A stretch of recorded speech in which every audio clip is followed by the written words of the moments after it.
ప్రవర్తించవలను, అది నీకు తెలియవలనని ఈ సంగతులు నీకు చదువుతాం. ఆ సంఘము సత్యమునకు స్తంభమును ఆధారమునై ఉన్నది. ప్రార్థన. ప్రేమగల తండ్రి, యేసుక్రీస్తు ప్రభువారి సర్వాధికారి అయిన నామమును బట్టి, సర్వాధిపతి అయిన నామమును బట్టి, సర్వయుగములకు రాసైన నామమును బట్టి, సర్వోన్నతమైన నామమును బట్టి, సర్వశక్తిగల నామమును బట్టి, గలిలయ ప్రార్థనా మందిర ఆవరణలో నీ పాదాల దగ్గర సజీవులమై కనపడే అవకాశం మీరు ఇచ్చినందుకు వందనాలు చెల్లిస్తున్నా. మీ రక్తం చేత కడిగి పరిశుద్ధపరిచినారు, కాపాడి భద్రత, క్షేమము, ఆరోగ్యము మీరు ఇచ్చినారు. మీకు వందనములు, స్తోత్రములు చెల్లిస్తున్నా.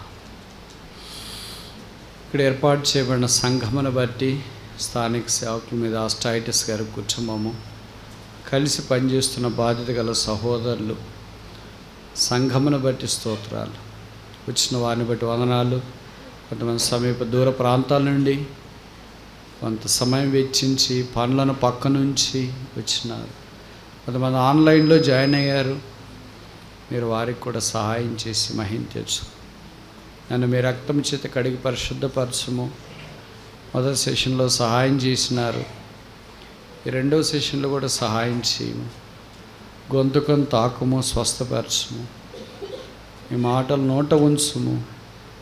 మీ ప్రజల సమయాన్ని నష్టపరచుకున్నట్లు సహాయం చేయి. నిద్రమత్తు నుండి తప్పించుము.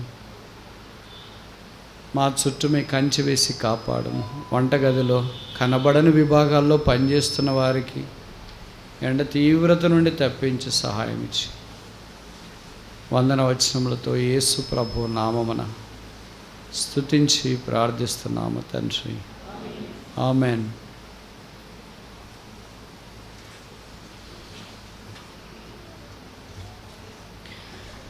దేవునికి చాలా పేర్లు ఇవ్వబడ్డాయి. ఆయన లక్షణాన్ని బట్టి, విశిష్టతను బట్టి విశిష్టమైన పేర్లు బైబిల్లో ప్రస్తావించబడ్డాయి. దాంట్లో ఒకటి జీవము గల దేవుడు, లివింగ్ గాడ్. జీవము గల దేవుడు కనుక ఆయనకి సంబంధించినవన్నీ జీవముతోనే ఉంటాయి.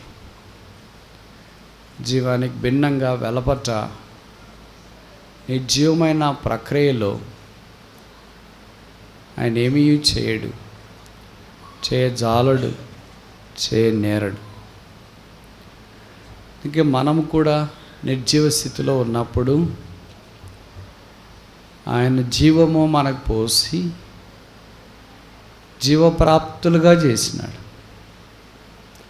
అందుకే జీవము కలిగి చెల్లిస్తున్నాం. జీవం ఉంది అంటే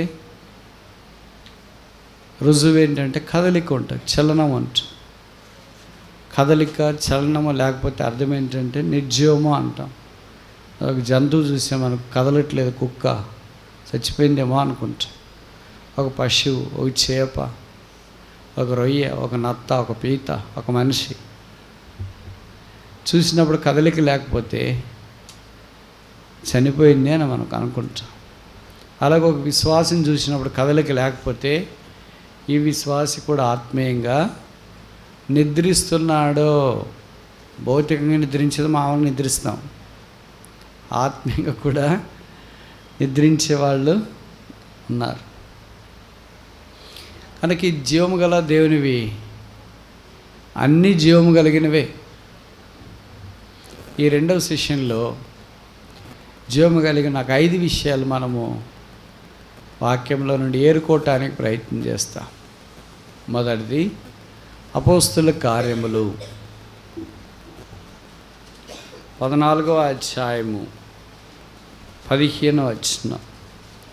అపోస్తుల కార్యములు 14వ అధ్యాయము 15వ వచనం. అయ్యలారా, మీరెందుకు ఇలాగూ చేయుచున్నారు? మేము కూడా మీ స్వభావం వంటి స్వభావము గల నరులమే. మీరు ఈ వ్యర్థమైన వాటిని విడిచిపెట్టి ఆకాశమును, భూమిని, సముద్రమును, వాటిలో ఉండే సమస్తమును సృజించిన జీవము గల దేవుని వైపు తిరగవలనని మీకు ఏం ప్రకటిస్తున్నా? కనుక ఒక పేరు పెడదామా దీనికి? ఏమని పేరు పెట్టాలా? ఏమని పేరు పెడదాం? జీవము గల దేవుని సువార్త, the gospel of the living God. కనుక మనకి ఇవ్వబడిన సువార్త నిర్జీవమైనది కాదు, ఇది జీవము కలిగింది. రాయబడిన మాటలు మనకు పరిచయం కదా. లుస్త్రాలో బలహీన పాదములు గల ఒకడు ఉన్నాడు.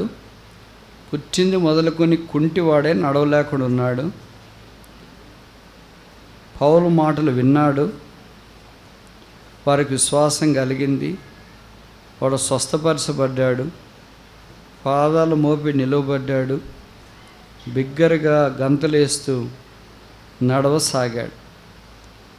జనసమూహంలో జరిగిన దాన్ని చూచి దేవదూతలే మన దగ్గరకు వచ్చినారని బర్నబాను, పౌలును కలుసుకొని వీళ్ళకంటే గొప్పోళ్ళు ఎవరున్నారని ఈ దినాల్లో మన ఊరిలో చేస్తాం కదా. ఏం చేస్తాము? మీ ఊర్లో చేయరా? ఆశ్చర్యంగా చూస్తున్నారే. రాశారు 13వ వచనం. పట్టణమునకు ఎదురుగా ఉన్న దుపతి యొక్క పూజారి ఎడ్లను, పూదండలను తీసుకొని వచ్చి సమూహంతో కలిసి, ఎడ్ల బండి, గుర్రపు బండి, టైర్ల బండి, ఏదో రథాలు, బండ్లు ఇవన్నీ తెస్తాం కదా. తెచ్చిన తర్వాత ఏం చేస్తాము? దండలు తెచ్చినారండి. ఏం దండలు? పువ్వు దండలు తెచ్చింది. కనుక పూదండలు చేసే ఈ దినం కదా, అప్పట్లోనే ఉంది. 2000 సంవత్సరాల క్రితమే ఉన్నాయి ఇవన్నీ. ఇప్పుడు క్రైస్తవేత్తలు పాటించేవన్నీ బైబిల్లోవే, కానీ మనం అవసరం లేదు, యేసుప్రభు వచ్చిన తర్వాత అని మనం కొట్టేస్తున్నాం. వాళ్ళు అన్నారు యేసుప్రభు వచ్చినా కూడా ఇవన్నీ అవసరమే అని వాళ్ళు పాటిస్తాం. మన యేసుప్రభులో ఇవన్నీ వ్యర్థము, నిరర్థకం, అనవసరం అని మనం నమ్ముతున్నాం. మనం ప్రకటించబడింది అది వ్యర్థం. ఇప్పుడు పౌలు బర్నబాను చూసి పుట్టింది మొదలుకొని కుంటివాడైన వాడిని బాగు చేయబడ్డం చూసిన తర్వాత మన ఊరికి ఎవరు వచ్చినారనుకున్నారు? ఆదుతులు చేసారనుకొని ఊరు బయటలో నుండి లోపలికి కూడా రాకమునిపే ఎద్దుల బండి కట్టుకుని, అది కూడా అంతా ఇంత ఎద్దుల బండి కాదు, పూజారి ఎద్దుల బండి అంటే అక్కడ చాలా పెద్ద కార్యక్రమమే జరుగుతుంది మీ ఊర్లో జరిగినట్లు. దానికి రథం గీతం కట్టుకొని పూలదండలన్నీ తీసుకొని వెళ్ళి వాళ్ళకి సన్మానం చేసుకొని రాసినారు చూడండి. వాళ్ళని తీసుకొని వస్తుంటే మనమైతే ఏం చేసి ఉంటాం? ఇంకా కాళ్ళకు మొక్కేవాళ్ళు రాలేదా అనుకుంటాం, దండలు వేసేవాళ్ళు తక్కువ వచ్చారేంటి అనుకుంటాం. కానీ ఈ పౌలు బర్నబాలు ఏమన్నారంటే 14వ వచనం, అపోస్తలులైన బర్నబాయు పౌలును ఈ సంగతి విని తమ వస్త్రములు చింపుకొని సమూహములోనికి చొరబడి. ఇప్పుడు నేను కొన్ని ప్రశ్నలు అడుగుతానమ్మా, జవాబులు చెప్పండి. నిద్ర వచ్చేవాళ్ళు ముఖం కడుక్కొని రండి బయటికి వెళ్ళి, సరేనా? మంచి వాతావరణము, ఫ్యాన్ కింద కూర్చొని ఉన్నారు. నేను మెల్లగా వాక్యం చెప్తుంటే మీకు చల్లగా గాలి ఎదురుతుంటే ఎంత బాగా నిద్ర వస్తుందో. విచిత్రం ఏంటంటే మీకు ఇంట్లో ఉంటే నిద్ర రాదు, ఎక్కడ నిద్ర వస్తుంది? ఇప్పుడు ఒక ప్రశ్న అడిగిన, మందిరంలో మొదట నిద్రపోయిన వ్యక్తి ఎవరు బైబిల్లో? యాకోబు. ఆదికాండం 28వ అధ్యాయంలో అతడు రాత్రి తలగాడుగా చేసుకొని నిద్రపోయినాడు. మనలాంటి నిద్ర కాదు, గాఢ నిద్రపోయినాడు, కలలు కానీ అంత నిద్రపోయినాడు. నిద్రపోతే దేవుడు ఆయనతో మాట్లాడాడు. మీరు నిద్రపోయినప్పుడు కూడా దేవుడు మీతో మాట్లాడితే నిద్రపోండి. నిద్రపోయినా నిచ్చనగా అనిపించేటట్టుంటే నిద్రపోండి. నిద్రపోతే దేవతలు ఎక్కుచూ దిగుచూ ఉండేది ఉంటే నిద్రపోండి. మేము చెప్పింది ఏమి వినాల్సిన పని లేదు. నిద్రపోతే అవన్నీ లాభాలు మీకు కలుగుతాయి అనుకుంటే దయచేసి ఆ పని చేయండి. విచిత్రం ఏంటంటే మనకు అట్లాంటివి రావే. మనం నిద్రపోతే చేపల చెరువులు, రొయ్యల చెరువులు ఏమైనాయో, ఇంట్లో తలపలు వేసి వచ్చానా లేదా, ఇలాంటివన్నీ వస్తాయి. ఎవరో దొంగలు పడినట్లున్నారు. అప్పుడు ఉలిక్కిపడి మేలుకుంటాం, ఇక్కడే ఉన్నామని అనుకుంటాం. మనం కూడా నిద్రపోయినప్పుడు నిచ్చెనగా కనిపించి దేవుడు మాట్లాడేది వినిపించి దేవతలు ఎక్కుచూ దిగుచూ ఉండేది వినిపిస్తే నిద్రపోవడం కంటే ఉత్తమమైంది ఏముంటుంది? సరే, ఇక్కడ బర్నబా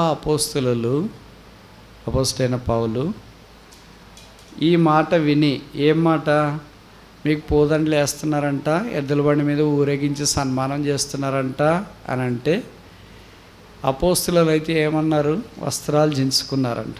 మనమైతే ఏమంటాం? ఎంతమంది వచ్చారే పూలదండలు? ఇక్కడవేనా నెల్లూరు నుండి తెప్పించినారా? రథాలు ఇక్కడవేనా బయట నుండి తెప్పించినారా?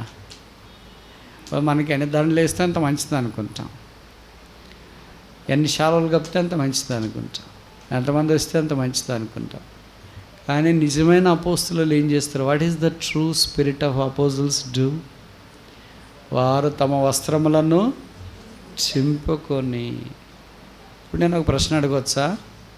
బైబిల్లో వస్త్రాలు చించుకున్న వాళ్ళు ఎంతమంది ఉన్నారు? మొదటి ప్రశ్న. రెండవ ప్రశ్న, పాత నిబంధనలో వస్త్రాలు చించుకున్న వాళ్ళు ఎంతమంది ఉన్నారు? మూడవ ప్రశ్న, కొత్త నిబంధనలో వస్త్రాలు చించుకున్న వాళ్ళు ఎంతమంది ఉన్నారు? నాలుగో ప్రశ్న, బైబిల్లో మొదట వస్త్రాలు చించుకున్న వాళ్ళు ఎంతమంది ఉన్నారు? ఐదో ప్రశ్న, ఆఖరి ప్రశ్న, మనం ఇలాంటి పరిస్థితులు వచ్చినప్పుడు హృదయాలు చించుకుంటున్నామా, గట్టిగా చేసుకుంటున్నామా? నేను చెప్పే మాటలు మీకు అర్థమైనాయి కదమ్మా? 4 ప్రశ్నలకు జవాబు మీకు కనపడకపోవచ్చు, 5వ ప్రశ్నకు మాత్రం జవాబు మీ దగ్గరే ఉంది. పరిస్థితులు వచ్చినప్పుడు మన హృదయాలు గట్టిగా చేసుకుంటున్నామా, చించుకుంటున్నామా అని అంటే జవాబు ఏంటి అమ్మా? చెప్పండి, జవాబు మీరు చెప్తారు, నేను చెప్పాలా? ఏం చేస్తున్నా హృదయాల్ని? చెప్పరా? హృదయం ఉన్నోళ్ళు ఎవరైనా చెప్పండి. మన హృదయాన్ని ఏం చేస్తున్నాం? పరిస్థితులు ఇలాగొస్తే చెక్కుముక్కి రాయి వలె గట్టిగా చేసుకుంటాం. అపోస్తలులు వస్త్రాలు చించుకున్నారంటే హృదయం కూడా చించుకున్నారు అని అర్థం. బైబిల్లో వస్త్రాలు చించుకున్న వాళ్ళు 25 మంది ఉన్నారు. పాత నిబంధనలోనే 23 మంది ఉన్నారు. కొత్త నిబంధనలో 2 ఉన్నారు. అంటే 2 సందర్భాలు. ఇప్పుడు మొదటి వస్త్రం చించుకునే వాళ్ళు ఎవరు? వస్త్రం చించుకున్నట్టండి ఏ జ్ఞాపకం చేస్తుంది? బాధ జ్ఞాపకం చేస్తుంది, వేదన జ్ఞాపకం చేస్తుంది. అంటే కొత్త నిబంధన ప్రకారం మన హృదయాన్ని చించుకోవాలని జ్ఞాపకం చేయబడుతుంది. అలాంటి అనుభవంలోనికి రావాలని దేవుడు మనల్ని కోరుతున్నాడు. సువార్త ప్రకటించడానికి భారం లేకపోతే సువార్త పనిచేయదు. చూడండి, వీళ్ళు ఇంత చిన్నగా సువార్త ప్రకటిస్తే అంతమంది రక్షణ పొందినారు. మనం ఎంతో తీవ్రంగా సువార్త ప్రకటిస్తుంటాం. వాళ్ళ దినాల్లో మైకులు లేవు, యాంప్లిఫైర్లు లేవు, బండ్లు లేవు, సైకిళ్ళు లేవు, ఇవి ఏం లేవు. కానీ ప్రజలు ఎంత తీవ్రంగా రక్షణలోనికి వచ్చినారు. మనం మైకులు పెట్టుకొని, యాంప్లిఫైర్లు పెట్టుకొని, సాక్షి పుస్తకాలు పెట్టుకొని, సువార్తలు పెట్టుకొని, బైబిల్ పెట్టుకొని, అన్నీ పెట్టుకొని పోతూ ఉంటే చెప్పే మాటలు వినేవాళ్ళు చాలా అరుదుగా ఉంటారు. ఆ మాటలు అంగీకరించే వాళ్ళు ఇంకా అరుదుగా ఉంటారు. తేడా ఏంటి? దేవుడా, సువార్తనా, చెప్పేవాళ్ళ, పైవేవియు కాదా? చెప్పేవాళ్ళలో తేడా ఉంది. చెప్పేవాళ్ళలో ఏం లేదమ్మా. ఈ హృదయం లేదు, చించుకునే హృదయం లేదు. ఏం చించుకుంటున్నాం మనము? చెప్పరేంటి? నేను చెప్పే తెలుగు మీకు అర్థమవుతుందా? మనం సువార్తకు పోయినప్పుడు ఏం చించుకుంటున్నామో మీరు చెప్తారు, నేను చెప్పాలి. సరే, నేనేం చించుకున్నాను చెప్పండి. నోరు. మనం సువార్తకు పోయినప్పుడు నోరు చించుకుంటున్నాం, కానీ ఏం చించుకోవట్లేదు? హృదయం చించుకోవట్లేదు. రెండవది చించుకుంటే మొదటి చించుకోవాల్సిన పని లేదు. అర్థమవుతుంది కదమ్మా? అంటే హృదయం చించుకుంటే నోరు చించుకోవాల్సిన పని లేదు. మనం నోరు ఎందుకు చించుకుంటామంటే దూరం వినిపించదేమో, మెల్లగా మాట్లాడితే వాళ్ళకి అర్థం కాదేమో, గట్టిగా మాట్లాడతాం. మనకున్న మైకులు అవన్నీ ఇండే కదా, గొంతు పట్టేస్తాయి, పీల్చేస్తాయి, గొంతు చించుకుంటాం. అంటే హృదయం చించుకుంటే దేవుని యొక్క వాక్యం వారి దగ్గరికి వెళ్ళి. ఈ సందర్భం మీకు తెలుసు కదా, పుట్టింది మొదలుకొని బలహీనమైన పాదములు కలిగిన ఒకడు. ఇంకో ప్రశ్న అడగనమ్మా? అడగమంటారా వద్దా? ఎన్నన్నా అడగండి, మేమేం జవాబు చెప్తే కదా అంటున్నారా? ఇప్పుడు ప్రశ్న, పుట్టింది మొదలుకొని కొత్త నిబంధనలో బలహీనంగా ఉన్నవాళ్ళు ఎంత? పుట్టింది మొదలుకొని అని బాధతో ఉన్నవారిని గురించి ఎన్ని సందర్భాలు రాయబడింది?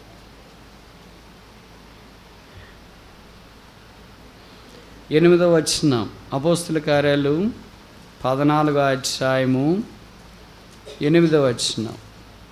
అతడు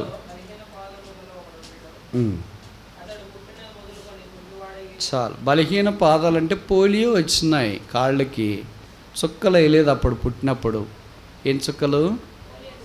పోలియో చుక్కలు. అందుకే కాళ్ళు చచ్చిపడిపోయినాయి, నడవటానికి చేత కావట్లేదు. ఇప్పుడైతే వీల్ చైర్ ఉన్నాయి, అప్పుడు వీల్ చైర్ లేదు కదా, ఎవడన్నా మోసుకొని వెళ్ళాల. అలాంటి ఊరంతటికి కలిసి ఒకడే ఉన్నాడు.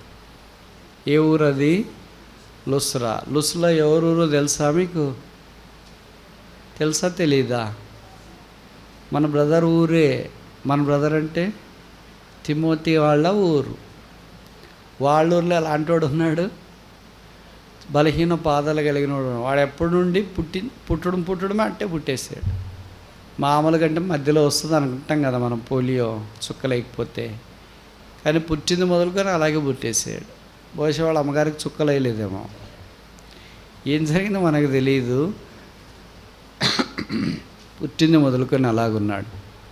ఇప్పుడు చెప్పండి ప్రశ్న, పుట్టింది మొదలుకొని ఇలాగా బాధతో ఉన్నవాళ్ళు ఎంతమంది కొత్త నిబంధనలో ఉన్నారు?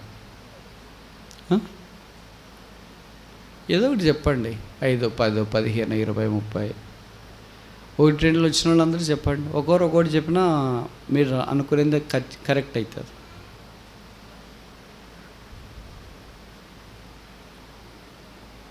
ఏమా అర్థమవుతున్నాయి ప్రశ్నలు? క్వశ్చన్ పేపర్ అర్థమవుతుందా? ప్రార్థన చేసుకొని జవాబులు రాయండి. పుట్టింది మొదలుకొని బైబిల్లో ఇలాగ రోగంతో బలహీనతో బాధపడేవాళ్ళు కొత్త నిబంధనలో ఎంతమంది ఉన్నారు? నేను జవాబులు చెప్పనా, మీరు కరెక్ట్గా చెప్పండి. A 10, B 20, C 30, D పైవేవియూ కాదు, లేకపోతే స్లాష్ పెట్టి పైవన్నీ.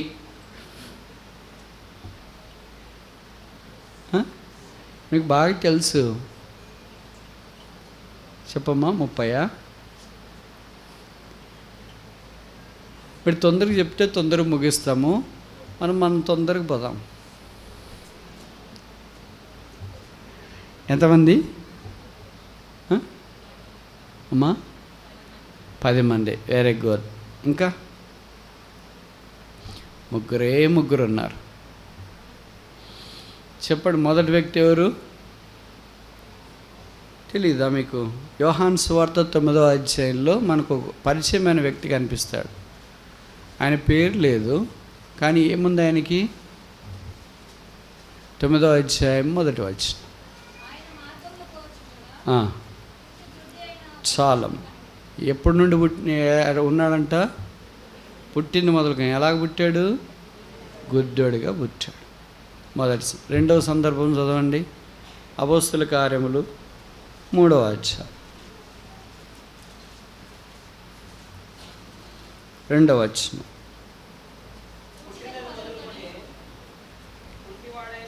చాలు. ఈయన కూడా కుంటితనం ఎప్పటి నుండి వచ్చింది? ఈ మాటలు మీకు గమనిస్తున్నారు కదమ్మా. యోహాను సువార్త 9వ అధ్యాయంలో పుట్టింది మొదలుకొని గుడ్డివాడు. అపోస్తుల కార్యాలు 3వ అధ్యాయంలో పుట్టింది మొదలుకొని కుంటివాడు. ఈ అపోస్తుల కార్యాలు 14వ అధ్యాయంలో పుట్టింది మొదలుకొని బలహీన పాదాలు కలిగినవాడు. విచిత్రం ఏంటంటే ఈ 3 సందర్భాల్లో దేవుడు బాగా చేశాడు. పుట్టింది మొదలుకొని గుడ్డివాడికి కళ్ళ తెరవబడ్డాయి. పుట్టింది మొదలుకొని గుడ్డివాడికి ఒక అధ్యాయం అంతా కేటాయించినారు. యోహాను సువార్త 9వ అధ్యాయం. ఒక మాటలో రాయొచ్చుగా, పుట్టింది మొదలుకొని గుడ్డివాడిని దగ్గరికి యేసుప్రభువు వచ్చినాడు, ఆయన కళ్ళ ముట్టినాడు, బాగా చేసినాడు, చూపు పొందినాడు, బయటికి వెళ్ళినాడు అని ఆ అధ్యాయం అంతా రాసినారు. ఎవరు ఆ పుట్టింది మొదలుకొని గుడ్డివాడు? ఏం పేరమ్మా?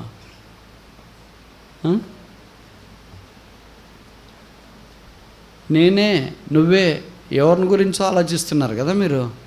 ఆ కథ ఎవరిని గురించి? మన గురించి. అది ఎవరి గురించో? బైబిల్లో కథలు ఎవరిని గురించో అనుకుంటా అంట. లాజరు ఎవరు అని అంటే ఎవరా? లాజరు ఎవరు? నేనే, మనమే. అంటే మంచోళ్ళతో పోల్చుకోవద్దండి. పౌలు ఎవరు అంటే నేనే అనుకోవద్దండి. పేతురు ఎవరంటే నేనే అనుకోవద్దు. అట్లాంటి వాళ్ళతో వద్దు, మామూలు వాళ్ళతో పెట్టుకుందాం మనం. కనుక లాజరు ఎవరంటే నేనే, ధనవంతుడు ఎవరంటే నేనే, పుట్టింది మొదలుకొని గుడ్డివాడు ఎవడంటే నేనే. ఇంక ఇలాంటివన్నీ అదేంటి కోనేడు దగ్గర పడినవాడు 30 సంవత్సరాల నుండి వాడు ఎవడంటే నేనే. నికోదేము ఎవరంటే చెప్పరంటే మాగిపోయారు. నేనే. ఎవరు పేర్లు ఇలాంటివి వచ్చినా ఎవరు నికోదేము ఎవరంటే నికోదేము ఎవరంటే ఎవరు చెప్పాలి బ్రదర్? పేరు చెప్పేశారు కదా, మీరే కాదు, నేనే. కనుక ఇక్కడ కూడా పుట్టింది మొదలుకొని గుడ్డివాడు ఎవరు? నేనే. ఇప్పుడు అపోస్తల కార్యాలు 3వ అధ్యాయంలో పుట్టింది మొదలుకొని కుంటివాడు ఎవరు? నేనే. Very good.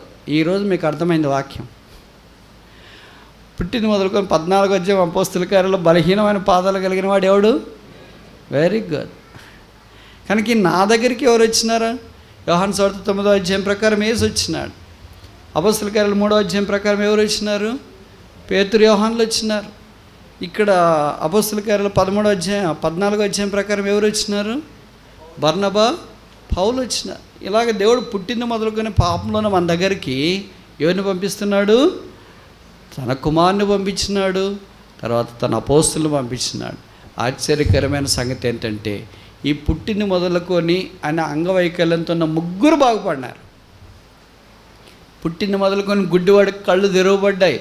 వాడికి అన్ని కళ్ళు తెరవబడ్డాయి అంటే వాళ్ళ అమ్మగారు నాన్నగారిని గుర్తుపట్టేశాడు, అందరిని గుర్తుపట్టేశాడు. ఊర్లో ఇలాగ ఉన్నారా మీరు, నన్ను ఇంతకాలం ఏడిపించారు కదా, ఇప్పుడు నాకు కళ్ళు తెరవబడ్డాయని మాట్లాడుతుంటే ఎవర్రా ఈ మధ్యలో కొత్తగా వచ్చినట్టున్నాడు, ఇందాక కళ్ళు తెరవలేదు, ఎప్పుడు గుడ్డోడే తిరుగుతూ ఉంటే మనం విన్న రోడ్డు దాటించినా, ఇంటికి తీసుకెళ్ళినాం, స్కూల్కి తీసుకెళ్ళినాం, చెట్ల దగ్గర తీసుకెళ్ళినా, ఆట ఆడతానికి దించినా, ఇప్పుడు వాడు చూస్తున్నాడు, మాట్లాడుతున్నాడు, మనం గుర్తుపట్టేస్తున్నాడు, చాలా బాగున్నాడు. ఏంటి అసలు ఎవరు నీకు కళ్ళ తెరిచింది? అది చెప్పొచ్చుగా అంటే నాకు కళ్ళ తెరిచింది యేసు అనే ప్రవక్త. వాళ్ళే చెప్తున్నావు యేసుని గురించి. ఎవరు ఏం చేసినారో అది చెప్పరా. నువ్వు నమ్మాలనుకుంటే నమ్మరా, నమ్మకపోవద్దంటే నీ ఇష్టము. కనుక నాకు కళ్ళ తెరిచిన ఆయన యేసుక్రీస్తు. అలాగే ఆ అపోస్తల కార్యాలు 3వ అధ్యాయం దగ్గరికి వచ్చినప్పుడు 38 ఏళ్ళు దాదాపుగా 40 ఏళ్ళు దాదాపుగా కుంటివాడే మనుషుల చేత మోసుకుపోబడుతున్నాడు. 4 మనుషులు మోసుకెళ్తున్నారు. ఎక్కడికి? భిక్షం అడుక్కోవడం, దేవాలయాల దగ్గర భిక్షం అడుక్కోవడం ఇప్పుడున్నది కాదు, ఇవన్నీ బైబిల్లో. ఇప్పుడు మీరు దేవాలయాల దగ్గర భిక్షం అడిగి చూసింటారు మీరు. అది ఏ దేవాలయమైనా కావచ్చు, హిందువులది కావచ్చు, క్రైస్తవులది కావచ్చు, క్రైస్తవేతలది కావచ్చు, ఎవరిదైనా దేవాలయాలు కావచ్చు. దేవాలయాలపై బయట ఎవరుంటారమ్మా? భిక్షం అడిగక్కునే వాళ్ళు ఉంటారు. అది బైబిల్ దినాల్లో కూడా ఉన్నారు. వాడు ఎన్నేళ్ల నుండి అడుక్కుంటున్నాడు? 40 ఏళ్ల నుండి దాదాపు అడుక్కుంటున్నాడు. క్రమము తప్పకుండా వస్తున్నారు ఆ పనికి. ఎందుకంటే వృత్తి అలాంటిది. మనమన్నా తప్పిస్తాం కానీ చేపల చెరువులు, రొయ్యల చెరువులు చేసుకోవటానికి, మందిరికి రావడానికి అది ఇది బాగాలేదులే, ఆరోగ్యం వాతావరణం బాగాలేదులే, ఇప్పుడు చేపల గుడ్లు పెడుతున్నాయి, మనం ఎందుకు ఆడాలా, నిషేధం విధించినారని మనం అనుకుంటాం. కానీ వాళ్ళు అనుకోరు ఎవరు భిక్ష. అది చాలా మంచి పెద్ద ప్రొఫెషన్ అది. అందుకే రైల్లో కానీ బస్ స్టాండ్లో కానీ ఎక్కడైనా కానీ భిక్షం ఎత్తుక్కునే వాళ్ళు ఆగిపోవడం అనేది ఉండదు. కరోనా దినాల్లో రైళ్ళు బస్సులు తిరగలేకుండా ఆగిపోయారు తప్ప ఇప్పుడు మాత్రం పొరపాటును కూడా ఆగరు. కానీ 40 ఏళ్ళకి వచ్చిన 4 మనుషులు మోసుకొని వస్తున్నారు. ఎంత సంపాదిస్తే అంత 4 భాగాలు చేసుకోవాలా లేదా 5 భాగాలు చేసుకోవాలి. 50 రూపాయలు సంపాదించినాడు, 4 మోసుకొని వచ్చినారు. ఒక్కొరికి 10 రూపాయలు 40 రూపాయలు పోతే మిగిలిన ఎన్ని మిగిలాయి? 10 ఎవడు తీసుకోవాలా? అడుక్కున్నాడు తీసుకోవాలి. పని చేసినోడు 10 రూపాయలు, పని చేయించడానికి సహకరించినోడు ఒక్కొక్కడికి 10 రూపాయలు, అందరు కలిసి సరిపోయింది కదా. ఒకడు ఎంతమందిని పోషిస్తున్నాడు? ఇదొక తరహా పోషణ. ఓ దినాన్న పేతురు యోహాన్లు అక్కడికి వచ్చినారు. వీళ్ళు చాలా బాగా కనిపించినారు. అందుకే ఒక దగ్గర డబ్బులు ఉన్నాయేమో అని వాళ్ళని తీరు చూసి అడిగినాడు. అప్పుడు వాళ్ళు అన్నారు, వెండి బంగారాలు మా యొద్ద. ఆ దినాల్లో భిక్షమేం వేసేవాళ్ళు అంటమ్మా? ఏం వేసేవాళ్ళు? వెండి బంగారం భిక్షమా? ఇప్పుడేమి వెండి బంగారం కట్న కానకులు. మా వాడికి బంగారం ఇంత పెట్టినారు, వడ్డానం ఇంత పెట్టినారు, అదేంటి తలపాపడి ఇంత పెట్టినారు, బిళ్ళు ఇంత పెట్టారు, ఏమేమి చెప్తుంటారు కదా. బంగారం ఇంత బంగారం తెచ్చుకునిందంట ఆమె. ఏం చేసుకుంటుంది పాపం, బొమ్మ మాదిరి ఉంది, ఏం చేసుకుంటాం, మనకి లేదు కదా. అందుకని ఉన్నవాళ్ళని చూసి అసూయ వస్తుంది. అంతా అటుకే పోతుంది లేండి. అప్పుడు అదేంటి నైరాగ్యంతో మాట్లాడతామంట. నిర్వహించండి. వెండి బంగారం దానం వేస్తున్నారంటే వీళ్ళు ఎంత గొప్ప షేట్లు వింటారు. తీసుకునేవాడు కూడా చిన్న తీసుకోవట్లేదు. వెండి బంగారం వేస్తూనే తీసుకుంటున్నాడు కానీ తీసుకోవట్లేదు. ఇప్పుడు భిక్షకాలు కూడా అంతే కదా. రూపాయి 10 రూపాయలు వేస్తే తీసుకుంటారా? వాళ్ళు అడిగేదే అడుగుతారు. మొదట ఏమని అడుగుతారు? ఓ 10 రూపాయలు ఉంటే ఇవ్వండి అని. స్టార్టింగ్ అదే భిక్షం. ఇప్పుడు రూపాయి 2 రూపాయలు వేస్తే మన ఎదురుగా తీసుకున్నట్లు ఉంటుంది. మనం పోయిన తర్వాత మన పక్కన పడేసి వెళ్ళిపోతూ ఉంటారు. ఇక్కడ 10 రూపాయలు కనిష్టం అంటే 10 రూపాయల స్టోర్ స్టార్ట్ చేయాల. 10 రూపాయలు ఇస్తేనే చల్లగా వర్దిల్లమ్మా. రూపాయి ఇస్తే అలాగే హై క్లాస్ బెగ్గర్లు కూడా ఉన్నారు ఆ దినాల్లో కూడా.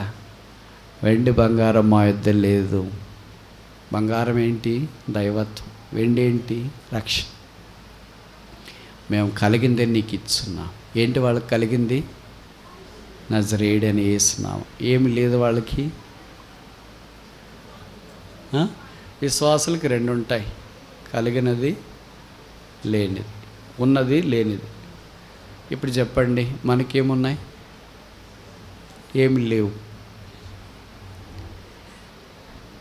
నేను చెప్పే తెలుగు మీకు అర్థమవుతుందమ్మా? పేతురు యోహాన్లకి ఏమి లేవు? బంగారము వెండి ఆస్తులు లేవు. ఏముంది? నజరేయుడైన యేసు నామం. మనకి ఏముంది?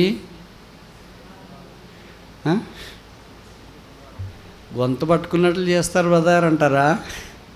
ఏముంది మనకి? వెండి బంగారాలు, వజ్రవైడూర్య మరకత మాణిక్య నీలలు కెంపలు పస్తులు ఆస్తులు అన్నీ ఉన్నాయి. ఏం లేదు? నజరేయుడైన యేసు. వాళ్ళ ఒక్క నామాన్ని బట్టి భూమిని తలకిందలుగా చేసిన. మనకు అది లేదు కనుక, వెండి బంగారం వజ్రవైడూర్య మరకత మాణిక్య నీలలు కెంపలు పచ్చలు ఉన్నాయి కనుక మనమేమవుతున్నాము? తలకిందులు అవుతున్నాం. అర్థమైంది మాట? నజరేయుడైన యేసు నామం అనుకుంటే మనం తలకిందులు చేస్తాం భూమిని. బంగారం వజ్రం వైడూర్య మరకత మాణిక్య నీలలు కెంపులు పచ్చలు ఆస్తులు ఉంటే మనం తలకిందులు అయిపోతాం. ఎందుకంటే ఇరుగు పొరుగు ఉంటారు కదా, అమలక్కలు ఉంటారు, తోబుట్టువులు ఉంటారు కదా. వాళ్ళ నాకు అది, వీళ్ళు నాకు ఇది, వీళ్ళు నాకు అది అంటే మనం రోజు ఇదే ఆలోచిస్తాం. వాడికి వీళ్ళంటే, మా చెల్లికి వీళ్ళంటే, తమ్ముడికి వీళ్ళంటే, అక్కకి వీళ్ళంటే, అన్నకి వీళ్ళంటే, వాళ్ళకి వీళ్ళంటే, వీళ్ళకి వీళ్ళంటే, అందరికీ ఈయటానికి ఎక్కడి నుండి వస్తుంది, ఎంత ఉంది, ఏం కథని రాత్రి నిద్ర పట్టుకుంటే తలకిందులు అయిపోతాం. మనకున్నది మనకుంటే తలకిందులు మనం కావు. ప్రభుకు స్తోత్రాలు. వాడిని స్వస్థపరిచినాడు. వాడు దిగ్గున లేచి నడుచుచు గంతలు వేయచ్చు. ఎక్కడికి వెళ్ళాడు? ఇంటికి వెళ్ళలే. బహుశా పెళ్ళి ఎందులో కాలేదో తెలియదు, పిల్లలు ఉన్నారో కాలేదో కూడా తెలియదు. బాగా అయిన తర్వాత వాడు దేవాలయంలోనికి వెళ్ళాడు. తర్వాత ఇక్కడ మనం లుస్త్రాలో బలహీన పాదాలు కలిగిన వాడు బాగైన తర్వాత ప్రజలందరూ చూసి బర్నబాను పౌలును సన్మానించడానికి పూదండలు తీసుకొని ఎద్దుల బండలు తీసుకొని ఊరి దగ్గరికి వచ్చేసిన. అప్పుడు వాళ్ళు అన్నారు, అయ్యలారా మేమును మీలాంటి నరులమే. ఇంత తగ్గింపు మనకుంటే ఎంత బాగుండేది. మనం ఏమంటాం, మేము బోధకులు, మేము యాక్టర్లు, మేము సేవకులు, మేము కాపర్లు, మేము ఉపదేశకులు, మేము సండే క్లాస్ టీచర్లు, మేము ఎల్డర్స్, మేము సీనియర్స్, మేము మొదటి నుండి ఉన్నవాళ్ళు, మేము ఇక్కడే స్టార్ట్ చేసిన వాళ్ళు, మేము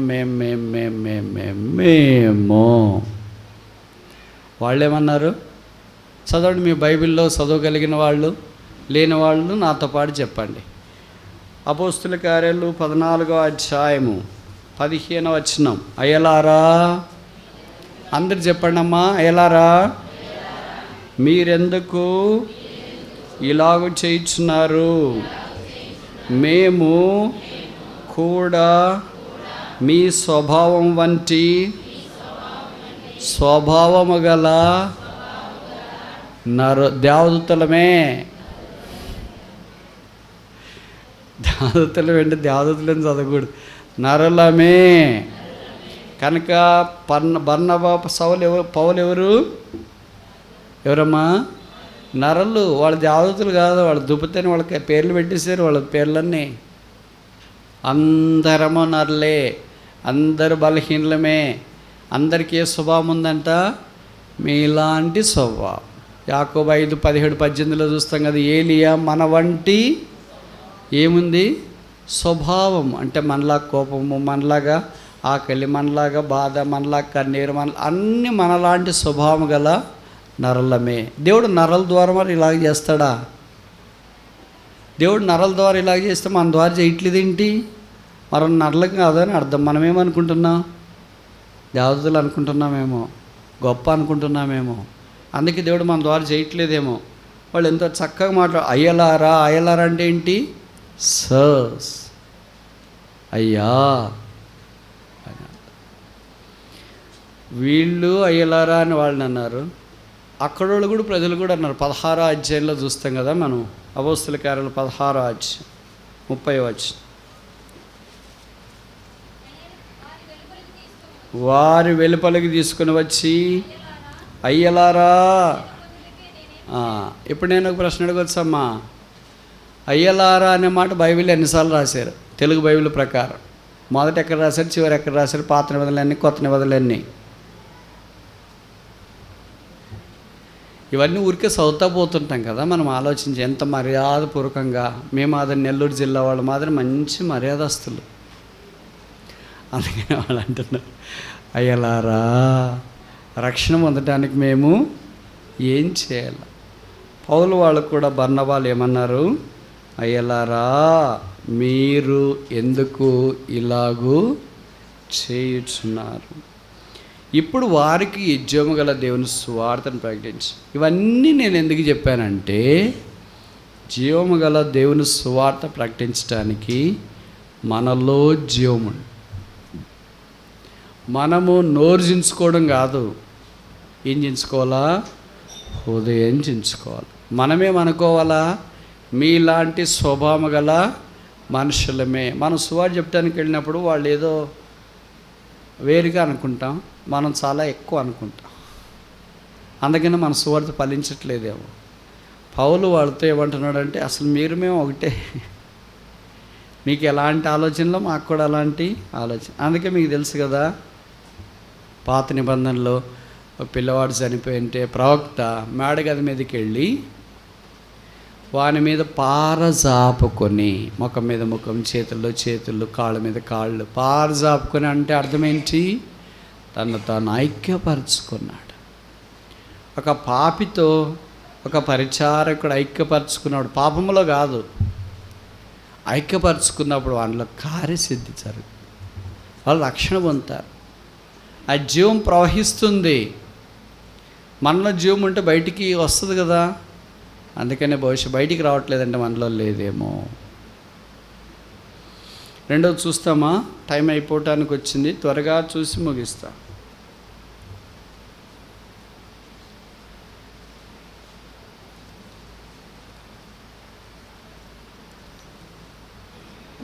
తిమోతికి రాసిన 3వ అధ్యాయము, మొదటి పత్రిక 3వ అధ్యాయం 15వ వచనం.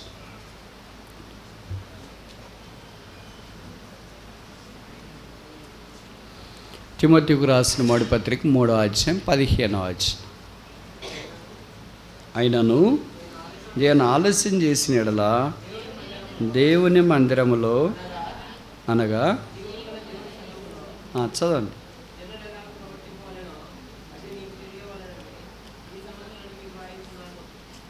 చాలు. జీవము గల దేవుని సంఘం. మొదటి ఏంటమ్మా?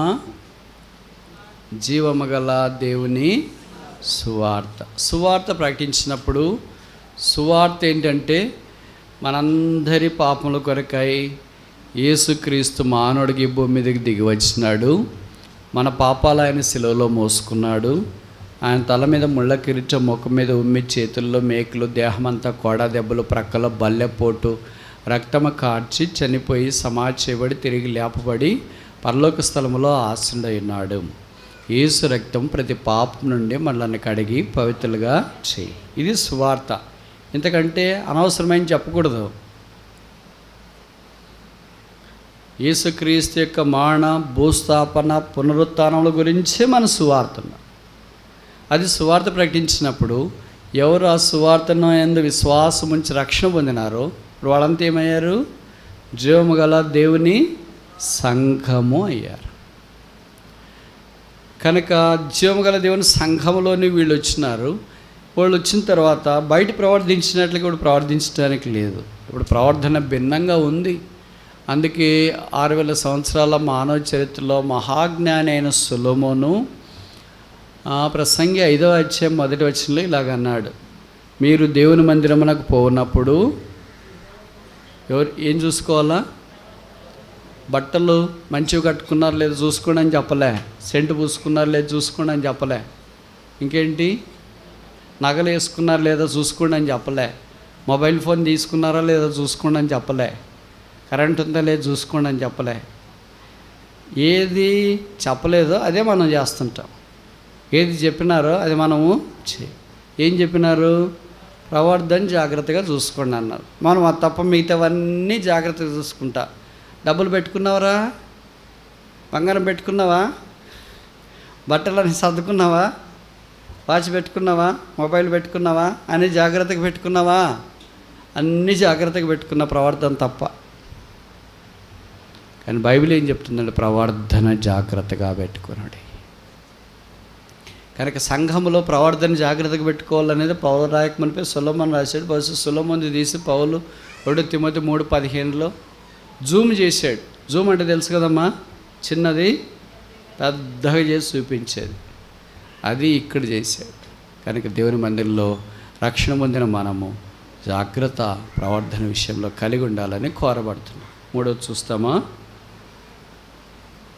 హెబ్రీ పత్రిక 9వ అధ్యాయము 10వ వచనం. హెబ్రీ పత్రిక 9వ అధ్యాయము 10వ వచనం.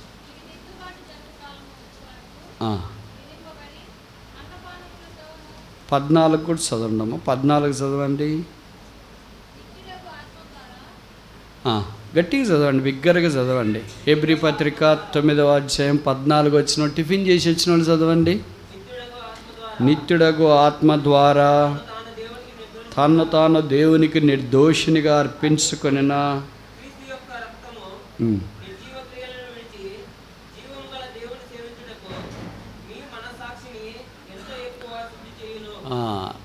జీవము గల దేవుణ్ణి సేవించుటకు. కనుక 3వ విషయం ఏంటి? జీవము గల దేవుణ్ణి సేవించుట.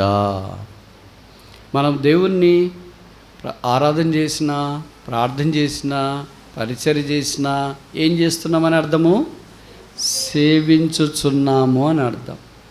ఈ మాట ఇక్కడ పౌలు రాయకమునిపే ఒక క్రైస్తవేతరుడు అన్నాడు. దానియేలు గ్రంథం 6వ అధ్యాయంలో దానియేలు సింహబోన్లో వేసినారు. రాజుకు రాత్రి నిద్రపట్టలేదు. తెల్లవారుజామునే సింహబోన్ దగ్గరికి వచ్చినాడు. వచ్చి ఇలా కేకేశాడు. ఏమన్నాడు? దానియేలు జీవము గల దేవుని సేవకుడైన దానియేలు, నీవు నిత్యము అనుదినము సేవించున్న దేవుడు నిన్ను రక్షింపగలిగేనా.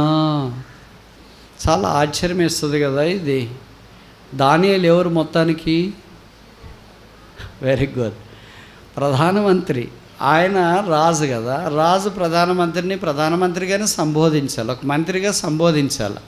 ఆయన దేవుని ఎరిగిన వాడు. దేవుని ఎరిగిన వ్యక్తిని ఏమంటున్నాడు? జీవము గల దేవుని సేవకుడైన దానియేలు అంటాడు. నేను ఉద్యోగం చేస్తున్నా, నా ఉద్యోగం చేసే దగ్గర పై అధికారులు నన్ను ఏమంటారు? నేను ఏ ఉద్యోగం చేస్తున్నా ఆ ఉద్యోగంతో పిలుస్తారు. హెడ్ మాస్టర్ ఏమంటాడు? టీచర్ని టీచరు అంటాడు.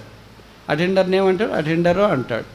తర్వాత ఇంకా డాక్టరు పని చేస్తున్న ఆయన హాస్పిటల్లో పనిచేసి నర్సుని ఏమంటారు? నర్స్ అంటారు. ఆయల్ని ఏమంటారు? ఆయా అంటారు. అటెండరు, వార్డ్ బాయ్ అంటారు.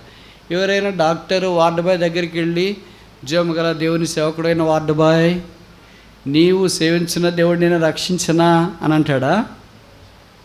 అంటాడా? ఆ చిన్నతనం వాళ్ళకి ఎలాగంటే, ఒక పెద్ద కలెక్టర్ వచ్చి ఒక చిన్న పని చేస్తున్న అటెండర్ దగ్గరికి వచ్చి ఇలాగంటాడా? జీవం గల దేవుని సేవకుడైన అటెండరు, నీవు సేవించిన దేవుడు నిన్ను రక్షించనా అని. అసలు అక్కడ ఏం మాట్లాడేది? ఆఫీస్ కనుక ఆఫీస్ పదాలు వాడతాడు. మందిరంలోనైతే మనం సేవకుడు, అన్న, అక్క ఇలాగ మనం వాడతాం. అది మందిరం కాదు. ఏంటది? సింహ బోన్లు. అక్కడ అధికారి, కానీ ఆయన ఏం మాట్లాడాడు? బైబిల్ భాష మాట్లాడు. ఆయనకి తెలిసింది దానియేలు సేవకుడు. దానియేలు మన మాదిరి సేవకుడు కాదు. అంటే కొత్త నిబంధనలోనైతే యేసుప్రభు రక్తం ద్వారా యాజకులు, రాజులైన యాజక సమూహం ఏర్పాటు చేయబడిన జనముగా అందరూ ఆయన్ని పూజించి ఆరాధించే భాగ్యంలోనికి వచ్చిన దేవుడు కొంతమందిని పూర్తి సేవ కొరకు పిలిచినాడు. వాళ్ళు పూర్తి సేవ చేస్తున్నారు. దేవుడు కొంతమందిని పార్ట్ టైం సేవకు పిలిచినాడు. మాలాంటి వాళ్ళని, మీలాంటి వాళ్ళని కూడా పార్ట్ టైం సేవకు పిలిచినాడు. చేపలు, రొయ్యలు అన్నీ అయిపోయిన తర్వాత మళ్ళీ దేవుని దగ్గరికి రావడానికి ఇలాగ రకరకాలకు పిలిచినాడు. ఆ దినాల్లో దానియేలు వెళ్ళటానికి మందిరం లేదు, బలిపీఠం లేదు, దేవుని మందిరం లేదు. తర్వాత ఇలాగా యాజకులు లేరు, పరిచారకులు లేరు. సామాన్యమైన వాడు ఎక్కడ సేవించినాడు? వీబీఎస్కి వెళ్ళాడా? స్పెషల్ మీటింగ్ పెట్టినాడా? లైవ్ స్ట్రీమ్ పెట్టాడా? వంట చేసాడా? కూరగాయలు తెచ్చాడా? కారు నడిపాడా? ఏం చేశాడు? సేవ ఏం చేశాడక్క? వాట్సాప్ మెసేజ్లు పంపించినాడా? ప్రార్థనలు చేసినాడా? పాటలు పాడినాడా? రికార్డింగ్ చేసినాడా? యూట్యూబ్ పెట్టినాడా? ఏంటి సేవ? ప్రార్థనే. ఎందుకు దానియేలు సింహబోన్లు వేశారు? ప్రార్థన చేసినందుకు. ప్రార్థన దేవుడికి ఏంటి? సేవ. నేను ఉదయం చెప్పాను కదా, అది ఎలాంటి సేవ? ఎలాంటి సేవ అమ్మా? మర్చిపోయారా పదము? మంచి సేవ. దానియేలు దేవుడికి ఎలాంటి సేవ చేశాడంటే మంచి సేవ చేశాడు. ప్రార్థన, దేవుని స్తుతించి మంచి సేవ. ఆ సేవ చేశాడు కనుకనే దానియేలు దేవుని సేవించినాడని రాజుకు అర్థమైపోయింది. మనం దేవుని సేవిస్తున్నామని మన పక్కన వాళ్ళకి తెలియట్లే, భర్త భార్యకి తెలియట్లే, భార్య భర్తకు తెలియట్లే, తల్లిదండ్రులు పిల్లలకు తెలియట్లే, పిల్లలు తల్లిదండ్రులకు తెలియట్లే, మంద మీకు తెలియట్లే. పైపెచ్చు మనం ఏమంటామంటే ఇంకా తక్కువ మాటలు, వాళ్ళేం చేస్తున్నారులే, ఏసీ రూముల్లో తిరిగి, ఏసీ రూముల్లో కార్లలో తిరుగుతున్నారు, ఏసీ ట్రైన్లో ప్రయాణం చేస్తున్నారు, అదొక సేవనా? అలాగైతే మస్తుగా చేస్తాంలే. మా మాదిరి పౌలు వల్లే సేవ చేయాలంట. పౌలు బయలుదేరినారు ఇక్కడ. పౌలు ఒక్కడే, పేతురు ఒక్కడే, యాకోబు ఒక్కడే, యోహాన్ ఒక్కడే, భక్సింగారు ఒక్కడే, ఒకళ్ళే. ఇది నేను ఒక్కడే, మీరొక్కడే, వాళ్ళు ఒక్కడే. ఎవరికి తగిన సేవ వాళ్ళకు ఉంది, ఎవరు చేయగలిగే సేవ వాళ్ళకి చేస్తున్నారు. అందరూ నా మాదిరి సేవ చేయలేకపోవచ్చు, అందరూ మీ మాదిరి సేవ చేయలేకపోవచ్చు. ఎవరు పిలుపుని బట్టేవాళ్ళు, ఎవడు ఏ స్థితిలో పిలువబడినాడో ఆ స్థితిలో సేవ చేయటానికి వారు నిలిచిండాలని కోరబడుతున్నా. దానియేలు ప్రధానమంత్రికి ఉండి ప్రార్థన చేయటానికి పిలువబడ్డాడు, ఆ సేవలో ఉన్నాడు. ఎస్తేరు రాణిగా ఉండి దేవుని సేవించడానికి పిలువబడింది. ఆస్థానం మొర్దెకై ద్వారపాలకుడిగా ఉండి దేవుని సేవించడానికి పిలువబడినాడు, అలాగే ఉన్నాడు. తర్వాత నెహెమ్యా షూషను కోటలో పాత్ర అందిస్తూ దేవుని సేవించడానికి పిలువబడ్డాడు. యోసేపు ప్రధానమంత్రి గుండి పిలువబడ్డాడు. రూతు పరిగెరుకోవటానికి పిలువబడింది. ఎవరు ఏ స్థితిలో ఉన్నారో అలాగే పిలువబడ్డాడు. పరిగెరుకునే రూతు దేవుని మా అంతఃపురానికి వెళ్ళి నేను కూడా రాణినే, ఇక్కడ వేరే వాళ్ళు ఉండటానికి ఇల్లేదని కుదరదు. మొర్దెకై ద్వారపాలకుడు, నేను ఇక్కడ ఉన్నాను, ఇక్కడ ఉండదు కాదు, నేను కూడా అంతఃపురంలోకి వస్తానంటే కుదరదు. ఎస్తేరు రాణి, నేను అంతఃపురంలో ఉన్నా, ఏం బాగాలేదు, అంత జీవితం అంతా ఇబ్బందిగా ఉంది, నేను కూడా ఊరు వెళ్ళి పరిగెడతానంటే కుదరదు. నేను చెప్పే మాటలు మీకు అర్థమవుతున్నాయా? దేవుడు ఎవరిని ఏ పరిచర్య కొరకు పిలిచి నియమించినాడో వారి స్థానాల్లో ఉండి వారి పరిచర్య చేయటం ద్వారా దేవుడికి ఏం కలుగుతుంది? మహిమ కలుగుతుంది. అది మంచిది. ఇది మనం అనేకసార్లు వదిలేస్తాం. జీవం గల దేవుడిని సేవించే అవకాశం, భాగ్యం దేవుడు మనకిచ్చి. 4 చూస్తామా? తిమోతికి రాసిన మొదటి పత్రిక 4వ అధ్యాయం 10వ వచనం. 1 తిమోతి 4:10. మనుషులందరికీ రక్షకుడును మరి విశేషముగా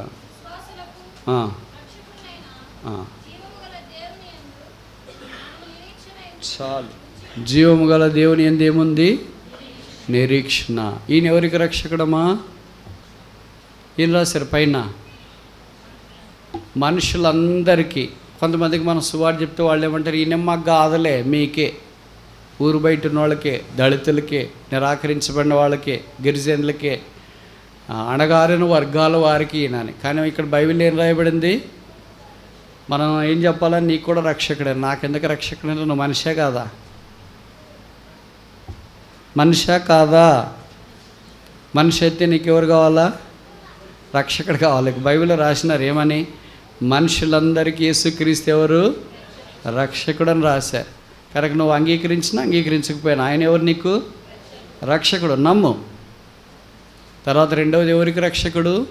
విశ్వాసులందరికీ రక్షకుడు. రక్షకుడై విశ్వాసులకు ఆయన ఏమి ఇచ్చినాడంటే నిరీక్షణ ఇచ్చిన. అందుకే కొలస్సీ 1:27 చెప్పబడింది, Christ is the hope of glory. క్రీస్తే మన మహిమ నిరీక్షణ అయి ఉన్నాడు. మనందరికీ ఒక నిరీక్షణ ఉంది. ఈ లోకంలో ఉన్నంత కాలము రకరకాల పోరాటాలు, ఇబ్బందులు, ప్రతికూల పరిస్థితులు, బాధలు, కన్నీరు, దుఃఖం, వేదన ఇవన్నీ ఉంటాయి. వదినాన్ని ఇవన్నీ విడిచిపెట్టి పరలోక రాజ్యానికి వెళ్తాం. మీకు అక్కడ ఒక ఇష్టమైన సంగతి చెప్పనా? అక్కడ సముద్రము లేదు, ఓడలు లేవు, చేపల చెరువులు, రొయ్యల చెరువులు లేవు, మార్కెట్ లేదు, దళారులు లేరు, ఐస్ వేసేది లేదు, తీసేది లేదు. తర్వాత అక్కడికి వెళ్ళి దోరెలు, చేపలు, వలలు అన్నీ పట్టేది ఏమి లేదు. అది పరలోక రాజ్యం. అదే అలాంటి దాని కొరకు మనం నిరీక్షిస్తున్నాం. అక్కడ దేవుడు గొర్రెపిల్ల దేవాలయమై ఉన్నాడు. ఆయనతో పాటు మనం సదాకాలం ఉండనై ఉన్నాం. జీవగల దేవుని సంఘం యొక్క ఆఖరి స్థితి అది. ఇప్పటిదాకా ఎన్ని చూసాము? మొదటిది ఏంటి? జీవము గల దేవుని సువార్త, the gospel of the living God. రెండవది జీవము గల దేవుని సంఘము, the church of the living God. మూడవది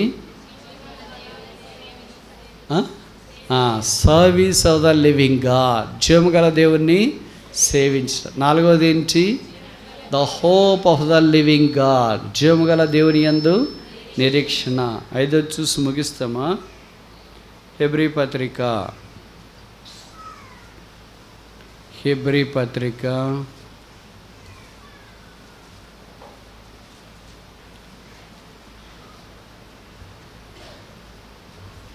12వ అధ్యాయము 22. హెబ్రీ 12:22. సియోనను కొండకును జీవము గల దేవుని పట్టణము. చాలు. ఇదేంటి? City of the living God, జీవము గల దేవుని పట్టణం. ఈ దేవుడికి ఏముందంట? పట్టణం కూడా ఉంది. అది భౌతికమైన పట్టణం కాదు, క్షయమైపోయే పట్టణం కాదు, పాపమున్న పట్టణము, అన్యాయం ఉన్న పట్టణం, అక్రమం ఉన్న పట్టణము, కోర్టులు, పోలీస్ స్టేషన్లు, హాస్పిటల్స్, శ్మశానము, తర్వాత దౌర్జన్యాలు, రాజకీయాలు, అన్యాయాలు, అక్రమాలు, దోపుళ్ళు ఉన్న పట్టణము కాదు. అక్కడ అది శుద్ధ సువర్ణ పట్టణము, పరిశుద్ధమైన పట్టణము, దేవుడు ఆలయమైన పట్టణము, సిద్ధపరచబడిన పట్టణము, దైవ పట్టణము, పరలోకము నుండి దిగి వస్తున్న పట్టణము, సదాకాలం ఉండే పట్టణం. భూమి మీద ఉన్న పట్టణాలన్నీ నశించిపోవచ్చు. సొదొమ గొమొర్రా అనేవి రెండేంటి? పట్టణాలు. అలాంటి పట్టణం కాదు. ఇంకొక పట్టణం నినివే అనేది ఏంటి? పట్టణము. బబులోన్ అనేది ఏంటి? పట్టణము. బైబిల్లో చాలా పట్టణాలు ఉన్నాయి. ఈ పట్టణాలు అన్నీ గతించిపోయినాయి. వాటి వైభవము, వాటి తళుకు, వాటి బెళుకు, వాటి ప్రభావం, వాటి గొప్పతనం, పట్టణం పేరు చెప్తే చాలా అంత ఖ్యాతి అవన్నీ పోయినాయి. రాబో పట్టణం అవుతుంది, జీవముగల దేవుని పట్టణం. ఆ పట్టణంలో మరి ఎవరుంటారు? ఆ పట్టణ పౌరులు ఉంటారు. మీ ఊర్లో ఎవరుంటారు? ఊర్లో పౌరులు ఉంటారు. పౌరులు అంటే సిటిజన్స్. మీకు ఆధార్ కార్డు ఇచ్చి, ఇంటి నెంబర్ ఇచ్చి, ఏదో ఓటర్ కార్డు ఇచ్చి అన్నీ ఇస్తారు కదా. అది లేకపోతే నువ్వు ఈ ప్రాంతానికి చెందినవాడో కాదు అని అర్థం. ఆధార్ కార్డు ఉంటే అడ్రస్ ఉంటుంది, అడ్రస్ ఉంటే నువ్వు ఈ స్థలానికి చెందినవాడు అని తెలుస్తుంది. కనుక ప్రభు దగ్గరికి వచ్చినప్పుడు కూడా ఆ పట్టణానికి యేసు ప్రభు రక్తం ద్వారా కడగబడి శుద్ధీకరించబడిన వారు పౌరులు. ఫిలిప్పీ పత్రికలో పౌలు అన్నాడు, మన పౌరస్థితి పరమందు ఉన్నది. కనుక మనం పరలోక పౌరులం. ఇక్కడ క్యాట్ కార్డు ఉన్నా, ఆధార్ కార్డు ఉన్నా, పాన్ కార్డు ఉన్నా, ఐడి కార్డు ఉన్నా, రేషన్ కార్డు ఉన్నా, తెల్ల కార్డు ఉన్నా, పింక్ కార్డు ఉన్నా, ఏ కార్డు ఉన్నా సరే పరలోక రాజ్యానికి కార్డు ఉందా లేదా? కార్డు లేదంటే మీకు గుండెలు పగిలినట్లు అవుతాయి కదా. ఎందుకని బియ్యం ఇయ్యరు, ఆరోగ్యశ్రీ ఇయ్యరు, తర్వాత ఇంకేంటి ప్లాట్లు ఇయ్యరు, ఇవన్నీ చాలా ఇయ్యరు. అన్నిటి మీదకి కార్డు ఆధారపడి ఉంటుంది. అందుకే ఆధార్ కార్డు చాలా భద్రంగా పెట్టుకుని ఉంటారు. అదేంటి వాళ్ళకి ఆధారం అని. పరలోక ఆధార్ కార్డు ఆయనే యేసుక్రీస్తు ప్రభు. యేసుని వెరిగావా? యేసుని అంగీకరించినావా? యేసు దగ్గరికి వచ్చినావా? పాపక్షమాపణ మారుమనసు పొందినావా? చాలా కాలంగా యేసు ప్రభుని గురించి నువ్వు వింటున్నావేమో. ఆయన రక్షణ పాపక్షమాపణ పొందకపోతే ఈ మధ్యాహ్నం యేసు ప్రభుని మీకు ప్రకటిస్తున్నా. యేసు మనుషులందరికీ రక్షకుడు, యేసు దేవుని కుమారుడు, యేసు పాపములను భరించడానికి భూమి మీదకి వచ్చినవాడు, యేసు రక్తము కార్చి చనిపోయి సమాజపడి తిరిగి లేపబడ్డాడు. ఆ యేసుక్రీస్తు జీవముగల దేవుడు. ఆ జీవముగల సువార్తను ప్రకటిస్తున్నా. జీవముగల సంఘములోనికి రావాలని కోరుతున్నా. జీవముగల సేవ చేయాలని కోరుతున్నా. తర్వాత జీవముగల నిరీక్షణ కలిగి ఉండాలని కోరుతున్నా. జీవముగల పట్టణంలో సదాకాలం ఉంచు. ఆ ఆధ్యాత్మిక జీవాన్ని కలిగి ప్రకరింపజేసి ఆ జీవజల ఊటైన యేసుక్రీస్తు ప్రభువుని అనుభవించాలని కోరుతున్నాను. దేవుని మందిరము అనగా జీవముగల దేవుని సంఘములో జనులు ఎలా ప్రవర్తించవలనో మీరు తెలుసుకున్న కోరుచున్నాను. అలాగూ జీవముగల దేవుని సన్నిధిలో మనం కూడా ప్రవర్తించి ప్రార్థించి పరిశుద్ధపరచబడి రాకడ కొరకు ఎదురు చూస్తూ పరలోక పట్టణ పౌరులుగా ఉండనట్లు ప్రభువు మనకు సహాయము చేయనుగాక. ప్రార్థన చేసుకుందాం. ప్రేమగల తండ్రి, మీ దయగల నామానికి వందనాలు, స్తోత్రాలు. మరొకసారి ఎంతో కాలంగా ప్రార్థించగా మా ప్రార్థనలు ఆలకించి నిజంగా ప్రభా ఈయన సమస్తమును జరిగించేవాడని వాగ్దానం దయచేస్తూ అన్నగారిని క్షేమంగా మా మధ్యకి నడిపించారు. నిజంగా జీవగల దేవుని సంఘములో మేము ఎలా ఉండాలి అనేటువంటి అంశం మీద మీరు మాట్లాడుతూ వచ్చారు. విన్నటువంటి ప్రజలకు వెలుగింపుని దయచేయండి, జీవాన్ని దయచేయండి, మమ్మల్ని అందరినీ జీవం కలిగిన వారుగా చేయండి. మరి ముఖ్యంగా తీర్మానం చేసుకున్న బిడ్డలు, తన హస్తాన్ని చూపించినటువంటి బిడ్డలు, వారందరినీ జ్ఞాపకం చేసుకోండి. ఆ జీవం కలిగిన పట్టణానికి అర్హులుగా చేయండి. జీవాధిపతి యొక్క సేవకు, స్వార్థకు నిజంగా దేవుని సంఘములో శ్రేష్టమైనటువంటి ప్రవర్తన కలిగిన వారై వారి ప్రార్థనలన్నిటికీ నిరీక్షణతో ఎదురు చూసేవారుగా ఇలాంటి శ్రేష్టత్వం నింపమని, వారు రక్షించిన మేరకు నీ ప్రత్యేకమైన జీవం ప్రసాదించమని కూడా కోరుకుంటూ, ఇంకెవరైతే తీర్మానం లేక వెళుతున్నారో, హృదయాలను కఠినపరుచుకుంటున్నారో ప్రభా మరొకసారి వారిని కూడా దర్శించమని, కృప చూపించమని, చిన్నలను పెద్దలను యవనస్తులను మోకరించిన వారందరినీ జ్ఞాపకం చేసుకోమని కోరుకుంటూ, శ్రేష్టమైన మీ జీవము, సమృద్ధి కలిగిన మీ జీవం ప్రసాదించమని, ఆ జీవము గల పట్టణానికి అర్హులుగా చేయమని కోరుకుంటూ, నజరేయుడైన యేసు శ్రేష్టమైన పరిశుద్ధమైన నామమున అడిగి వేడుకుంటున్నాం తండ్రి. ఆమేన్.